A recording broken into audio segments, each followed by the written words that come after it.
Salve, salve, bom dia, boa tarde, boa noite, pessoal. Tudo bem aí com vocês? Espero que sim. Vamos continuar nossos estudos de história aqui? Vamos aprofundar de um outro tema? Alguém já ouviu falar em 7 de setembro? Eu já ouvi, professor, é feriado. Aí pergunta pra você, feriado do que? Você, não sei. Muito comum acontecer isso. E hoje eu vou tentar quebrar um pouquinho isso de vocês, que alguém perguntar, ou quando chegar o feriado de 7 de setembro, você tem que saber o que é, né, gente? Pô, a independência do Brasil, mas como que aconteceu? De que forma que o Brasil se tornou separado, emancipado, independente do domínio português? Será que alguém acordou um dia lá com vontade de gritar independência ou morte? Não, lógico que não. Tem todo um contexto. E é isso que a gente vai ver agora. Todo o contexto histórico da independência do Brasil. Acompanhe aí comigo, turma. Estudando então o processo de independência do Brasil, gente. Vamos deixar isso já bem claro. Nós não vamos falar da independência em si, mas todo um processo. Porque a independência não aconteceu de uma hora para outra, ela aconteceu dentro de vários fatores. E vamos começar por aí. Primeira coisa que a gente tem que entender é que a independência do Brasil está dentro de um processo que acontece com fatores externos e internos. Então vai ser impossível a gente entender esse processo, esse desenvolvimento, se a gente não lembrar, vamos começar aqui pelos externos, se a gente não lembrar, por exemplo, do iluminismo, de todas as ideias que aos poucos iam clareando as mentes do século XVIII, XIX e assim por diante. A gente também não pode deixar de fora os ideais da Revolução Francesa, de igualdade, fraternidade, de um modo mais específico aqui, os ideais que estavam ligados diretamente a uma revolução burguesa. Então tem uma burguesia que estava interessada nesses fatores. E um outro fator fundamental que vem de fora, que não pode faltar na nossa listinha aqui, são as independências dos países vizinhos aqui ao Brasil. Vejam, se vocês conseguirem ver, são muito próximos as datas. Então, isso também vai influenciar. Nossa, professor, está faltando um fator externo aqui importante. Ah, tenho certeza que muitos estão sentindo falta de alguma coisa aqui. Estamos falando, obviamente, de Napoleão Bonaparte. Nossa, professor, mas você colocou ele nos internos? Sim, eu coloquei nos internos, por quê?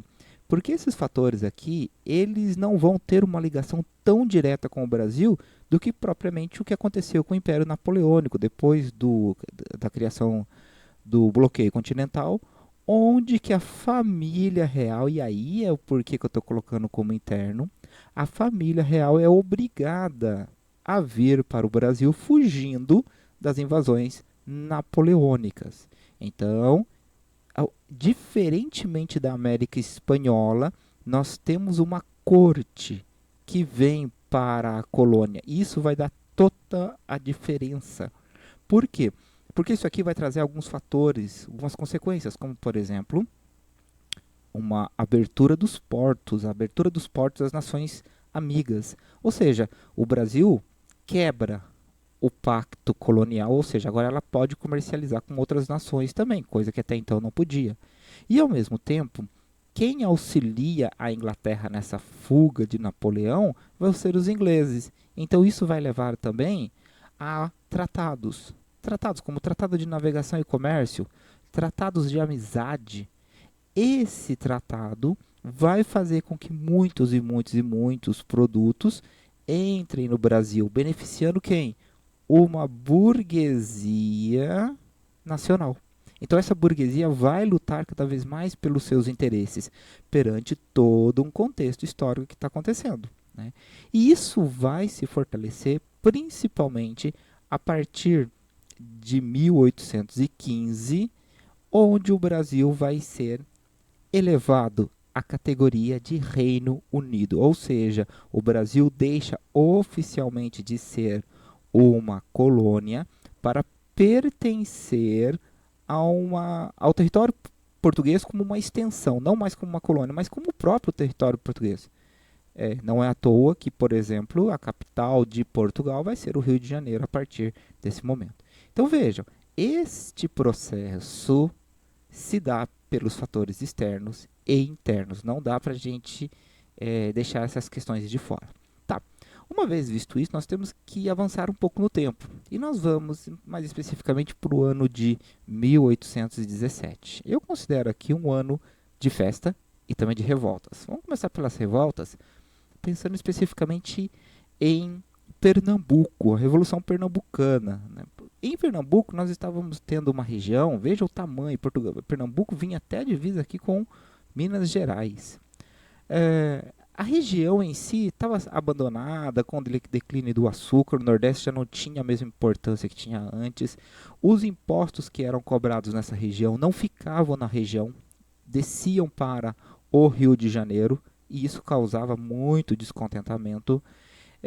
As ideias iluministas, a própria Revolução Francesa, vai levar a uma insatisfação do regime monárquico. Então vão pedir aí um processo de independência com o regime republicano, sem contar as ideias iluministas que também vai influenciar, e uma seríssima crise agrícola que vai levar ao estouro dessa manifestação. Para vocês terem uma ideia, a manifestação foi tão interessante que adivinha quem que entrou nessa história da Revolução de Pernambuco? Tenho certeza que você não tem ideia. Dá uma olhadinha aqui, gente. Napoleão Bonaparte. Havia um projeto que foi tentado até colocar em prática de ir até a ilha de Santa Helena, onde ele estava preso, capturar Napoleão, trazer para Pernambuco ter o rei Napoleão Bonaparte. Lógico que isso acabou não dando certo. As tropas brasileiras na época governadas por Dom João, que já era rei, já sua mãe tinha falecido, acabou não dando certo e os líderes acabaram sendo condenados à morte, né? Essa revolução também é conhecida como Revolução dos Padres, porque houve muito movimento da igreja, em específico de alguns padres, como Frei Caneca, por exemplo. Mas isso mostrava uma insatisfação. Eu havia colocado aqui para vocês que também é um ano de festa. Por quê? Porque Dom Pedro I, né, a princípio ainda Príncipe Pedro, se casava. Se casava com a princesa Leopoldina da Áustria. Nossa, mas por que o professor está colocando esse ponto aqui? Gente, isso aqui vai fazer muita importância para a gente nas próximas aulas. O casamento desse casal aqui, o Príncipe Pedro, filho de Dom João, que mais para frente você já deve ter ouvido falar, vai ser o famoso Dom Pedro. Mas guarda essa informação que mais para frente vai ser mais útil para a gente. Bem, é importante a gente ir agora para os últimos anos do governo de Dom João no Brasil. O que nós vamos perceber com o passar do tempo? Você deve se lembrar que a família real veio para cá em 1808. E já em 1817, quase 10 anos depois, havia uma insatisfação muito, muito grande em Portugal, até mesmo pelo domínio que os ingleses faziam lá. A população portuguesa estava empobrecida devido às guerras, aos prejuízos econômicos, e aí também entra um sentimento de abandono, né? O rei fugiu para o Brasil, transformou o Brasil em sede da corte e Portugal ficou largado. Ou seja, somado às ideias iluministas de liberdade, depois de um determinado tempo, vai estourar uma revolta, mais específico numa cidade mais ao norte de Portugal chamada Porto.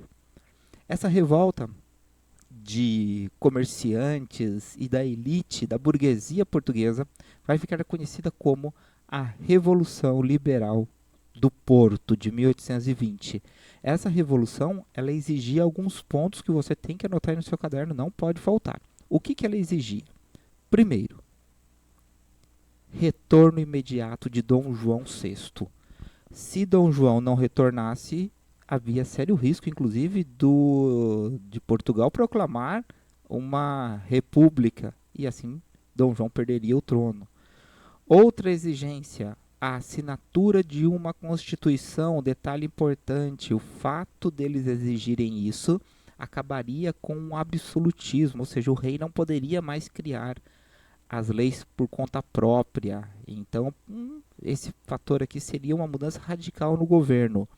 E mais específico para nós, essa revolução exigia o retorno do Brasil a categoria de colônia, ou seja, voltar os lucros para a burguesia portuguesa. Perante essa situação, o que o rei vai fazer? Qual a decisão? Gente, perante tanta pressão e depois de tanto tempo, não havia outra coisa a não ser Dom João retornar a Portugal. Ele embarca de volta para Portugal em 1821 com cerca de 4.000 portugueses que acompanharam ele lá no começo, né? Lembrando que provavelmente vieram para cá de 10 a 15 mil, mas ele acaba voltando apenas com 4, os outros, né, criaram raízes aqui no território. Ele volta, ele assina a Constituição, ele respeita essa Constituição, o Brasil também acaba respeitando, mas teve um fator que acabou não sendo colocado, que é o fato do Brasil retornar à categoria de colônia. Ele deixa o filho dele, o príncipe Pedro, que jura a Constituição portuguesa, mas não permite o Brasil retornar ao que era antes. Caramba, quantas mudanças aí, né, num período tão curto de tempo.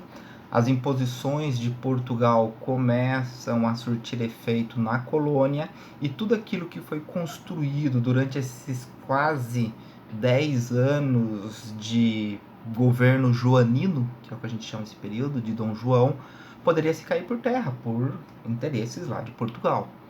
Pois bem, perante já manifestações de riscos de independência, porque já soava Pernambuco, um exemplo bem claro isso, Minas Gerais, alguns anos antes, a Bahia também já tinha focos de pedidos de independência. E aí, como é que vai ficar o Brasil? Vai aceitar as imposições de Portugal? O Brasil vai se tornar um país independente pelo movimento popular? Não, não. A gente vai perceber que o rumo tomado da independência do Brasil é um rumo um pouco diferente da América Espanhola, porque ela vai ser feita pela elite, pela elite. E é isso que eu quero que você olhe agora. De que forma que o Brasil oficializou a sua independência? Perante tais imposições que eu acabei de falar com vocês, nós vamos perceber que Dom João vai e volta, né, acaba aceitando as imposições portuguesas e o Brasil passa a ser governado pelo jovem Dom Pedro, a princípio Príncipe Pedro. É interessante que Pedro até então só estava preocupado em cavalos, em música, ele gostava muito, era o namorador por excelência aqui na colônia, mas não, até então não se preocupava em governar e de repente cai no colo dele todo esse processo de, de lutar pelo governo brasileiro. As coisas vão se complicar mais ainda a partir do dia 30 de setembro de 1821.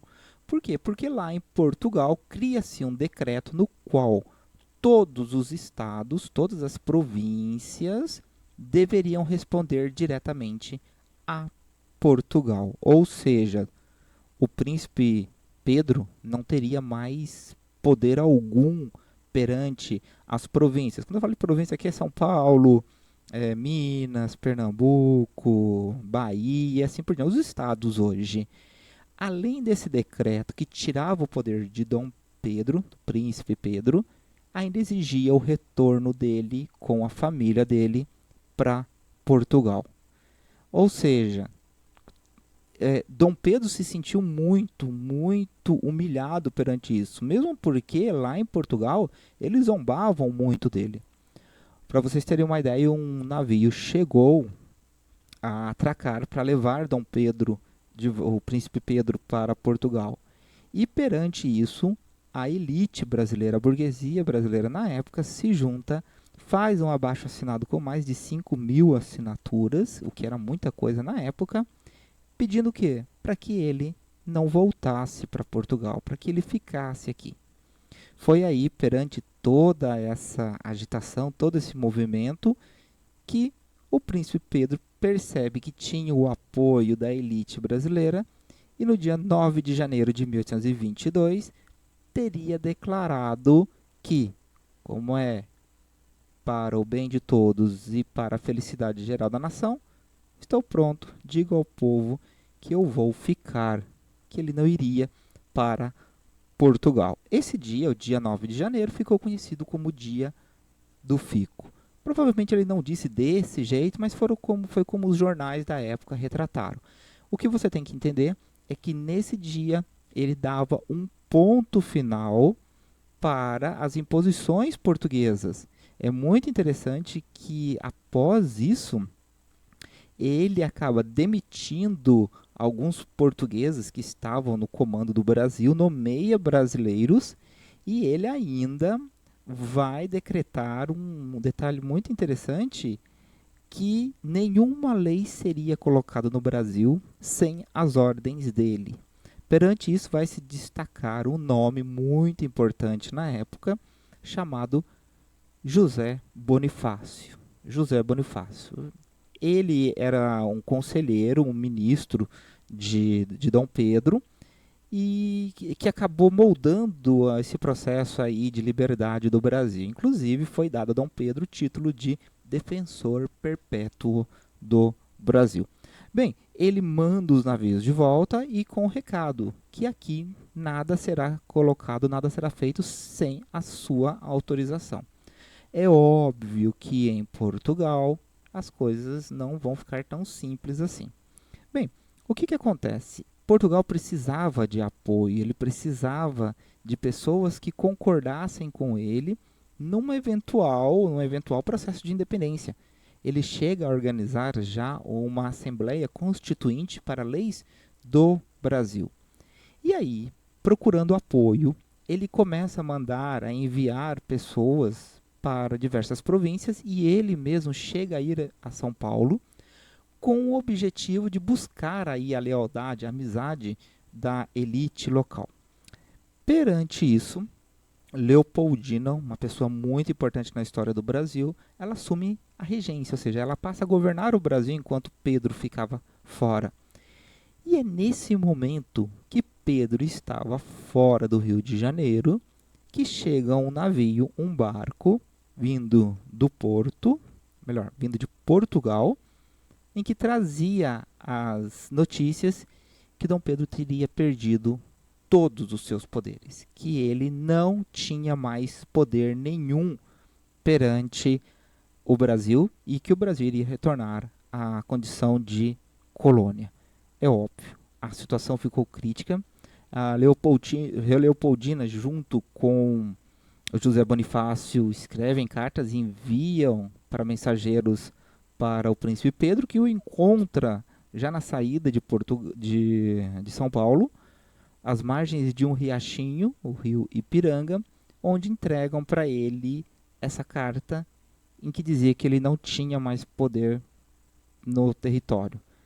O que se sabe da história é que isso aconteceu no dia 7 de setembro de 1822 e ele, ao receber essa carta, está aqui, né, a carta que o José Bonifácio teria dito, onde estaria escrito assim: Senhor, o dado está lançado. De Portugal não temos a esperar senão escravidão e horrores. Venho, Vossa Alteza Real, o quanto antes e decida-se, porque irresoluções e medidas de água morna, à vista desse contrário que não nos poupa, para nada servem, e um momento perdido é uma desgraça. Dom Pedro, perante isso, teria dado a sua resposta. Não se sabe bem o que foi o que ele disse, né? As anotações não são muito claras, mas os historiadores buscaram respostas e a mais próxima teria sido essa. Amigos, as cortes portuguesas querem escravizar-nos e perseguir-nos.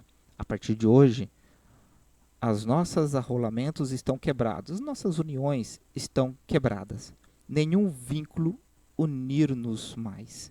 E ele teria continuado arrancando a sua braçadeira, que era uma espécie de uma faixa azul e branca que representava Portugal, e teria dito: tirem suas braçadeiras, soldados, viva a independência, a liberdade e a separação do Brasil. Ele teria tirado a sua espada e afirmado: para o meu sangue, minha honra, meu Deus, eu juro dar ao Brasil a liberdade. e teria gritado ou dito que agora era independência ou morte. Um detalhe interessante que a história conta é que nesse momento parece que ele estava sofrendo de uma terrível dor de barriga. A nossa independência surgiu de uma forma um pouco, uma situação meio complicada. Dá uma olhadinha aqui para vocês verem mais ou menos como é que foi. Vamos lá.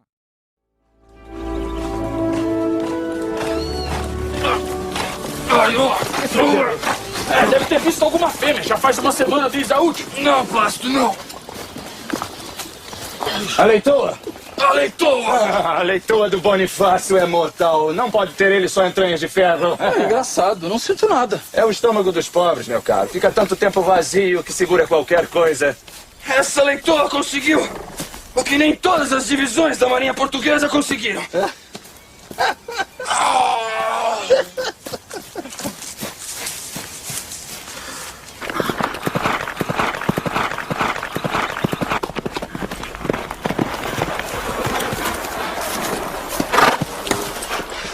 Enfim que vos encontro. Comunicação urgente da Princesa Leopoldina. O que foi? Comunicação da Princesa Leopoldina. Não está grávida de novo, está, Pedro? Está! Mas isso já sabia há tempos. Deve ser coisa de meu pai. O que foi? Ordens de Portugal? O rei Dom João capitulou. Anula a nomeação do Conselho de Procuradores do Brasil. E os governadores locais devem se reportar diretamente a Lisboa. Até os processos de justiça devem se resolver em Portugal. De regente transforma-me num bedel das cortes. Tira-me qualquer poder. Me mandam uma divisão da Marinha para garantir o cumprimento das ordens. Nem ministros posso mais escolher. Que o príncipe tem culhões, todos sabem. Dom João mandou-vos uma calça de ferro para amassá-los. O que vais fazer agora, Pedro? Não sei.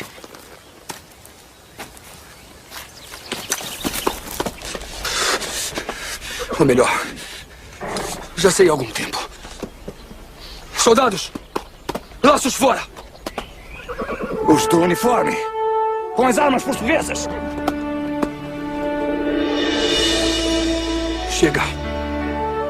O Brasil não se curva mais àqueles filhos da mãe. Independência! Ou morte! Está declarada a independência do Brasil! Declaraste a independência? É. A independência. Não é isso que todos os brasileiros querem? Nunca dizer amém às cortes de Lisboa? Mas isso se faz assim? Isso se fez assim, Plácido. E nada me faz voltar atrás. Nenhuma armada portuguesa é disposta a pendurar-te na ponta de um canhão e levá-lo a Lisboa. Não és tu que vive a chamar-me de teimoso? Que tua teimosia tem o tamanho de tua loucura, menino.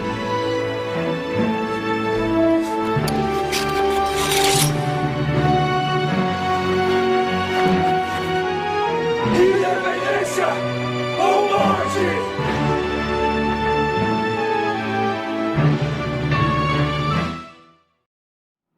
Concluindo, o Brasil se torna um país independente. Vai mudar muita coisa, a escravidão vai acabar, o povo vai ficar bem, o Brasil vai se tornar um país desenvolvido? Não, não vai acontecer isso não.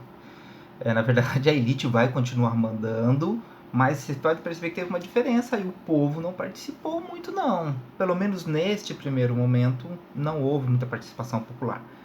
Foi uma elite que se junta para fazer o Brasil um país independente.